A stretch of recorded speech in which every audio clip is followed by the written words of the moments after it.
Right. Thank you so much for doing this, Lynn. I really appreciate your time. Hope all is well in Barcelona. Would love for you to maybe give your introduction here. I know you're doing some really cool work, and looking forward to diving into your story. Well, first of all, Hamilton, thank you so much for having me today. This is very exciting for me to share a little bit about my story. So my name is Lynn Yap. I was born and grew up in Malaysia, in Kuala Lumpur, but I've lived in many different places, many different countries. I was a corporate lawyer, and then I went into investment banking. So I have a fairly traditional business background. I also graduated with MBA at Wharton. And thereafter, I also worked in innovation and brand strategy at Adidas.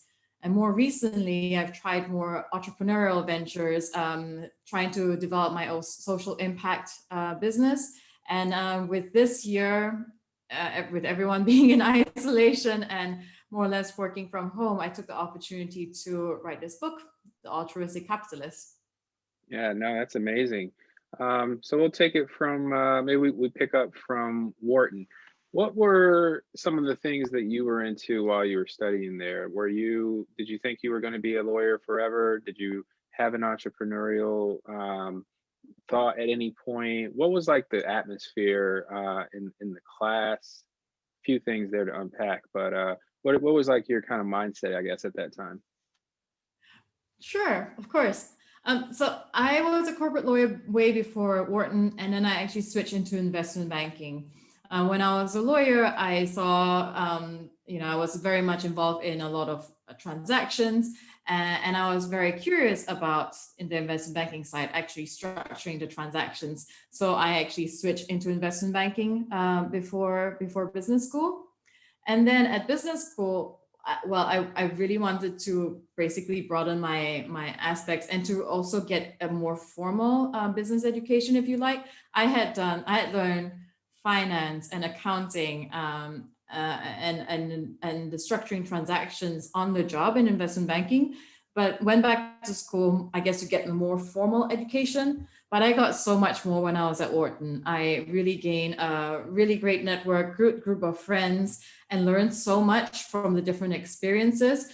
Definitely in leadership and management as well. So I have to say that was a not just what you learn in the classroom in theory, but also working with each other.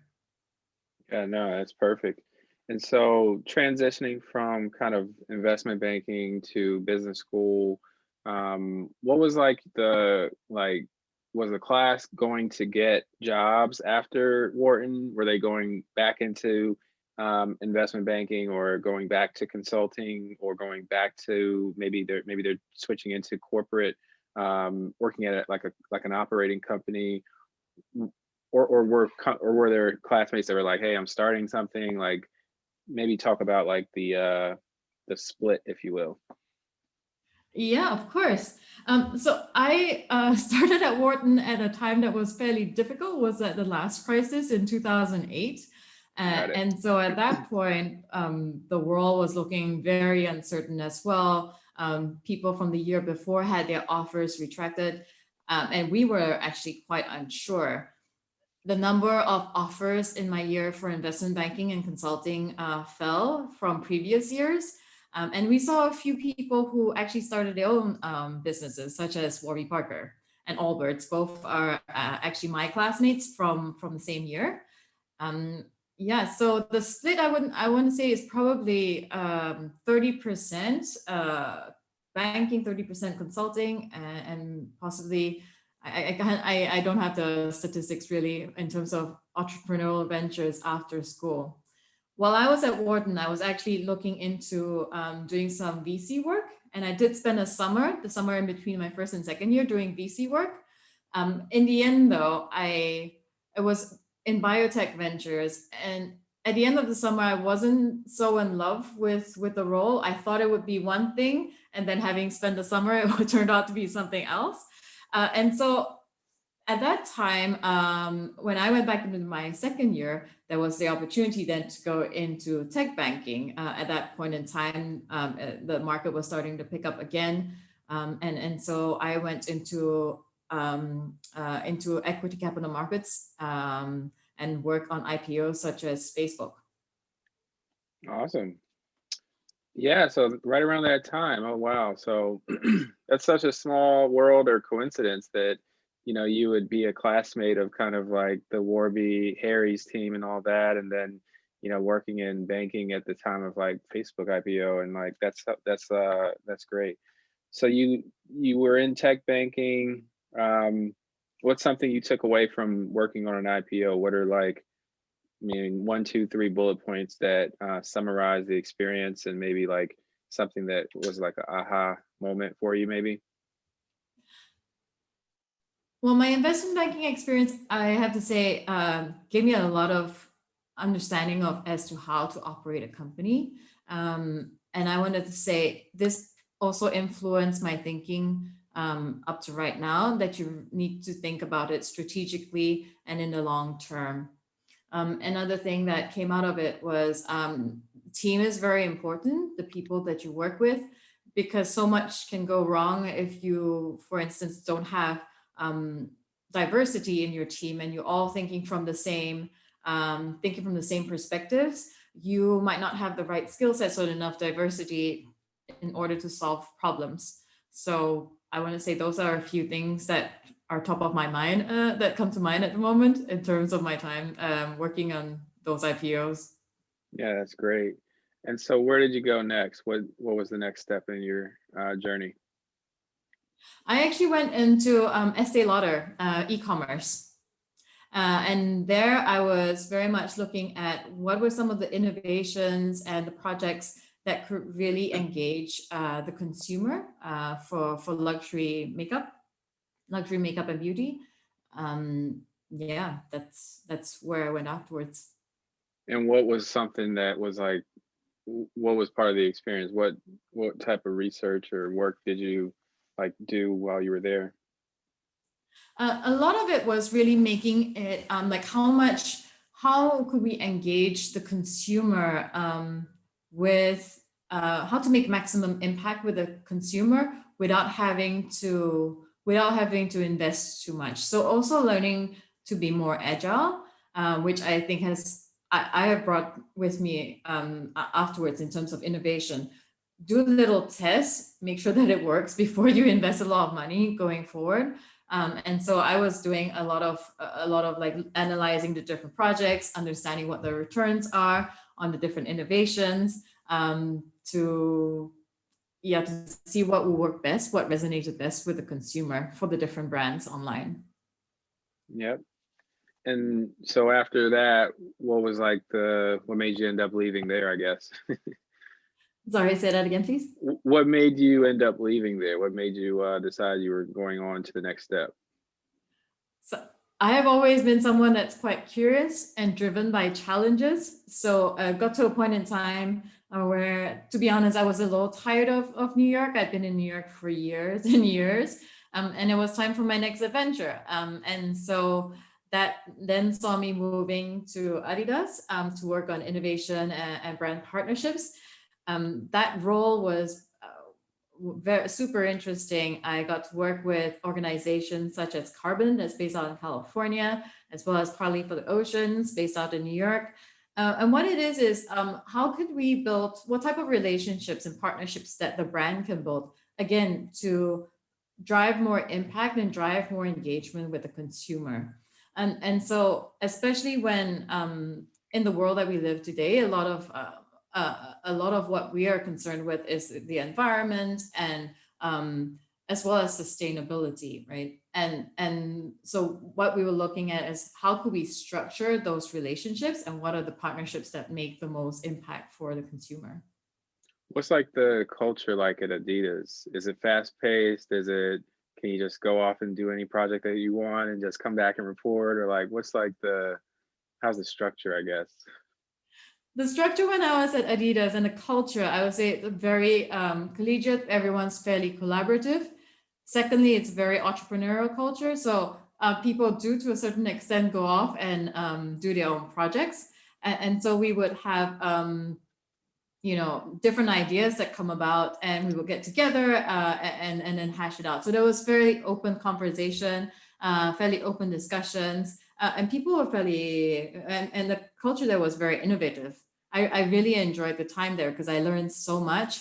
I was also at the intersection of basically the designers and the engineers, so very technical folks in both aspects, and I really enjoyed that. And how to translate the science from the engineers as well as the more creative side from the designers into the customer at the end of the day.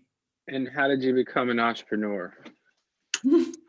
And that's another point. I started getting really interested and passionate about social impact when I was at Adidas. There was a talk that I worked on when I first started there, and it was basically what is it that we can do to create more positive impact as businesses, and that stayed with me for a little bit. And then it got to a time when, again, I started getting itchy feet and started wanting to do something a little bit different. How else could I stretch myself? And that's how I kind of jump ship and, am doing my own entrepreneurial thing to see where that takes me. Awesome. And so at what point did you come up with this book concept, and maybe talk about like the beginning parts of that? Of course. So the idea really came up around spring of this year, more or less, when the world started shutting down. I think this year has been one that it's marked by a lot of loss and a lot of pain and isolation. But I also witnessed a lot of compassion and people helping each other. Neighbors doing shopping for each other, companies helping their communities and trying to keep their teams together. And so what inspired me basically were two things. One, I wanted to help students. I have a 6-year-old niece, and now she has a good fortune then when schools shut down that she could study at home. She has the right resources. We could get her a laptop, and she has her mom to help her and guide her. Now, not everyone has that same fortune, and not everyone is as lucky. And in fact, one of the schools that I work with on a mentoring program, some of the students there are on school lunches and they couldn't continue their education. So this book is a vehicle in which I would raise funds to help these students with their supplies, get what they need in order to continue their education. So that was one. The second thing that really inspired me to write this book is the key shift that we're seeing in the society, whether it's Gen Z and millennials wanting more meaning and purpose at work. There is also, now we are seeing assets under management for ESG funds.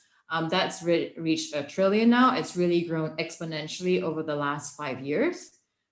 And then the third thing is basically climate change. We really need to do something about that together, collectively, not just rely on governments and nonprofits, but businesses as well. We all need to come together in order to shift the way we do things, because the planet, all our resources, and that includes our people, we're a limited resource. So we need to take better care of the planet and each other.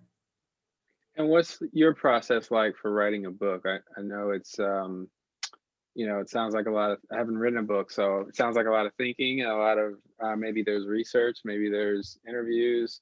What's your process like? And I know you're still in process, so like, what have you done so far, I guess? So yeah, the whole world of publication is really a new one for me too. I'm a first-time author, and it's very exciting working with this publisher. My publisher is New Degree Press, and they have supported me with a whole team, whether it's a developmental editor to a revisions editor that I'm working with. There's a whole team that has basically helped me and kept me accountable throughout this process. So it starts out with, the development editor, and that involves helping me come up with a certain amount of words and deliverables every week. So that's been for the last six months. And in that 6 months as well, doing my own research, whether that's digging into data, and more importantly, doing a lot of interviews, talking to people talking to leaders, talking to entrepreneurs who are actually creating impact and profit. I learned so much from this process as well, how to reach out to people, how to conduct interviews, how to pull all the insights and find patterns across all these interviews, synthesize them, and then write them out. So that's kind of what I've been doing in the past 6 months. Another thing I learned from the 6 months is that you don't necessarily have to write from A to Z. You can write it in a modular way. And that's kind of how I was taught to write it by my developmental editor. I might write parts of chapter 7 and then parts of chapter 2 and move things around as I get closer towards finishing the first draft in order to come up with a book, a structure that makes logical sense. So that's the first part of it. And now I'm halfway through. I'm about 4 months away from actually publishing. And what happens at this point in time, now that I have my first draft manuscript, is that I launched now this crowdsourcing campaign on Indiegogo. And that is to see whether or not there's interest in the market, in the public space for this book. And so the publisher and I sat down together and came up with a target. So if I hit the target, then we can move forward to publication. And this makes absolute sense, right? You don't want to make a product and spend so much time on a book if no one's going to read it. So I'm very excited to say that I've now reached that target and I'm moving forward to publication. But the second part of this process as well, I didn't know this before about working with this publisher, that you can basically have a very reader-centric book writing process. What happens with the pre-orders, people who purchase my book during this pre-sales campaign, is that I will release excerpts of the book. And so you will get to see it when nobody else has and give feedback on it. I've already started to talk to some people who have ordered my book, and they're giving me ideas, more people to talk to, more interviews to have. And it's really very exciting because now I have perspectives that, in the first 6 months that I didn't quite have, and that makes the book something that's richer and also something that the reader really wants. So for me, this is probably the more exciting part of the process, where I really get to have conversations, because what is the function of the book then is to have these shifts in mindsets of people, that it is possible to be very successful, to be very profitable, as well as create positive impact. Love that. And you mentioned some of the patterns. What are some of the patterns that you've noticed early on, different leaders in this space? What are some of the qualities? What are some of the characteristics that you see? Yes, of course. So the book has 3 characters that make up the social impact business mindset. And the 3 characters are the monk, the 5-year-old, and the athlete. Now, starting with the monk, one of the basic mindsets of the monk is basically someone who knows him or herself very well. And really, from a lot of the entrepreneurs I spoke to and the leaders I spoke to, you always start from what is the meaning and purpose that you want to create. You have to know yourself, and you have to have clarity with that. Particularly in difficult times like today, like we've experienced this year, if you do not know that, when it comes to crunch time, when things are difficult and you have to make difficult decisions, if you are not sure of that, decisions become harder. You make rash choices that doesn't necessarily align with your entire purpose. But if you're very clear and your whole team is entirely clear on your meaning, then that decision becomes fairly obvious as to which path is it that you need to take. And then secondly, mindset of the 5-year-old, and that talks a lot about curiosity. A couple of people that I interviewed for it, Cedric Bachelery, he's a Mars senior executive, and he's also one of the leads for the Economics of Mutuality Institution. He shared a story of when he went on a course And it was basically to help a group of people who were facing housing challenges. The area was being gentrified, and they needed to figure out a way in which to help them. Now, Cedric is a very kind person and a very experienced executive. And it's natural for us who have a lot of experience to just kind of say, oh yeah, and have you thought about this? And what about this? What about this? What about this? And in the middle of this meeting, one of the members of the group stood up and said, excuse me, sir, very politely, but don't you think we've thought of this, and don't you think we've tried this already? And that is something that is I've heard. It is not just in Cedric's case. We all come into situations with our own assumptions, with our own perspectives and the story in our minds, right? We don't know what's going on in the other person. So if, like a 5-year-old, you go with your eyes completely open without any story in your head, and you just listen and just be really curious and test all the assumptions, I think it's easier then to start building the right solutions for them instead of jumping right in. At times we want to help so much, and it's with good intention that we jump in because we want to help so much. But it sometimes helps to take a pause, ask the right questions, check out the assumptions, and then start building the solution together. Because oftentimes the best people to build the solution is also the person who's going to benefit from it. Yeah. And then third, sorry.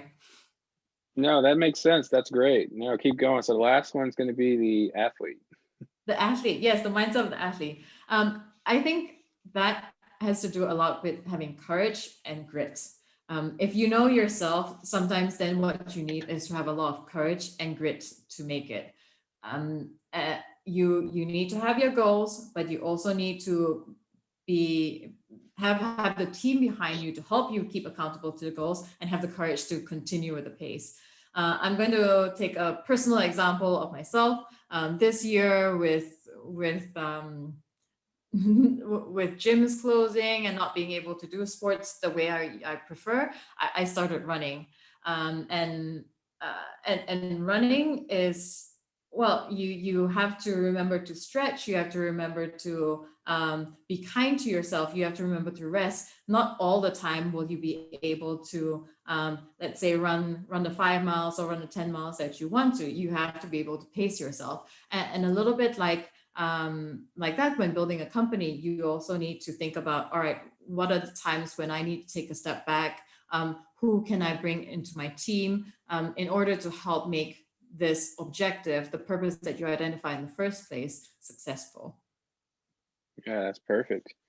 So you got your patterns, you've got your interviews, you've got your deal on the table. So I guess what kind of, I guess, inputs do you have? Like, are you a reader? Are you, are you doing firsthand direct research? Is that the best way that you learn? How are you kind of keeping your mind sharp? In general, or for the book? Maybe both. For the book, and then maybe personal. Okay. So for the book, I am doing both primary and secondary research. So not just for interviews, I'm also reading a lot of research that's been done by different professors, reading books that are also on the same topic, in order that I can make this a better product, a richer story. And I think that's really the way we need to go anyway. There's no need to be protective about this is my territory or that's your territory, right? I think the way in which we can create we can multiply value is to work with each other. So that's kind of how I'm doing my research on the book. And on the personal side, I'm generally someone who's very curious, and I like to learn from a range of subjects. So I read anything from history to science. I really love technology and innovation. I also read poetry. I have done like a poetry writing workshop this year. So really trying to stretch myself and to do different things in order that I can come up with different perspective, different ways of thinking, and how can I bring some of that into what I'm doing today. So that's on the personal side. What are like maybe top 3 books that maybe have had the most impact on you? Top 3 books. Or research. Maybe it's a, maybe it's a case study you read or something. Specifically for the book Um, or in general? maybe we'll go both again, for the book and then for personal. Yeah. Okay. For the book, 3 books that I like.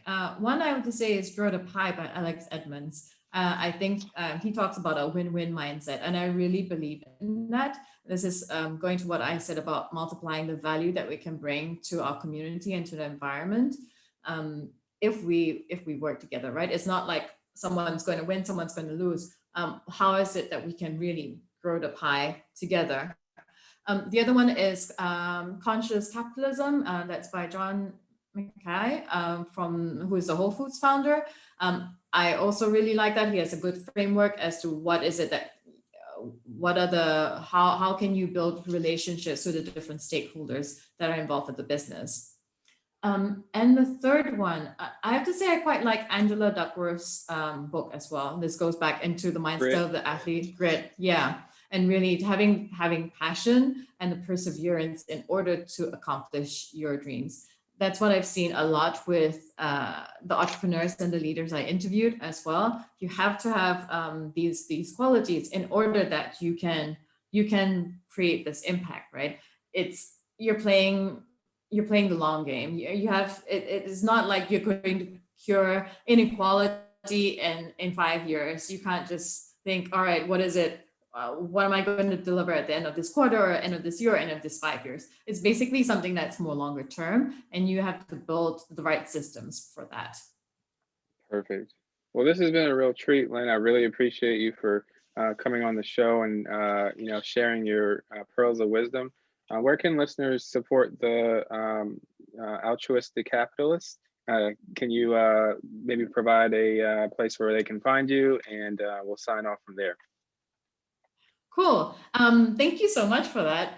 It's actually on Indiegogo at the moment, and I can send you the link where people can find me. But it's if you look up the Altruistic Capitalist on Indiegogo, the pre-sales campaign is on for another week until Christmas. Yeah, so look forward to having those conversations with the readers. Awesome. Thanks so much for doing this. Thank you so much, Hamilton.